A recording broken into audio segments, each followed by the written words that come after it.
అయ్యప్ప స్వాముల ఆధ్వర్యంలో కన్నుల పండుగగా అయ్యప్ప పడిపూజ కార్యక్రమం నిర్వహించారు. కన్నుల పండుగగా అయ్యప్ప స్వామి పడిపూజ కార్యక్రమాన్ని నిర్వహించారు.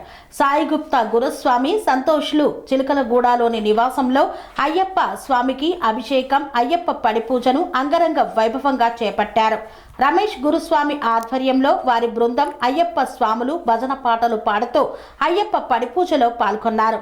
పడిపూజకు అయ్యప్ప భక్తులు పెద్ద ఎత్తున తరలివచ్చి అయ్యప్ప భజనలు చేస్తూ తన్మయత్వం పొందారు. అన్నదాన ప్రభువు కుటుంబ సభ్యులు మంగమ్మ రసజ్ఞ, కొండూరి లక్ష్మీనారాయణ గుప్తా గురుస్వామి, రమేష్ గురుస్వామి బృందం సాములు, ఎల్ఎల్బి శ్రీను, రైల్వే శ్రీనివాస్ తదితరులు ఈ యొక్క కార్యక్రమంలో పాల్గొన్నారు. అత్యంత వైభవంగా అయ్యప్ప స్వామి మహాపడిపూజ కార్యక్రమాన్ని నిర్వహించారు.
అంతర్జాతీయ వైద్య ప్రమాణాలతో వైద్యం, 24 గంటల అంబులెన్స్ సర్వీసుతో పాటు అత్యవసర సేవలతో ఏర్పాటైన చికిత్సా విభాగం. మా దగ్గర గుండె సంబంధిత, మూత్రపిండ, కాలేయ, కంటి జబ్బులకు, మోకాళ్ల శస్త్రచికిత్సతో పాటు కోవిడ్-19, బ్లాక్ ఫంగస్ వంటి వైరస్లకు, అన్ని రకాల ఆరోగ్య సమస్యలకు నమ్మకమైన అత్యాధునిక వైద్య చికిత్సను అందిస్తున్న హాస్పిటల్ పనేసియా మెరిడియన్ హాస్పిటల్స్. మీ ఆరోగ్య సమస్య ఏదైనా ఇప్పుడు పరిష్కారం సాధ్యం. సంపూర్ణ ఆరోగ్యం కోసం సంప్రదించండి panacea meridian hospitals, opposite Bheeramguda Kaman, RC Puram, Sangareddy district, pin code 502032. సంప్రదించాల్సిన ఫోన్ నెంబర్ 0845524177 మరియు 7893757770.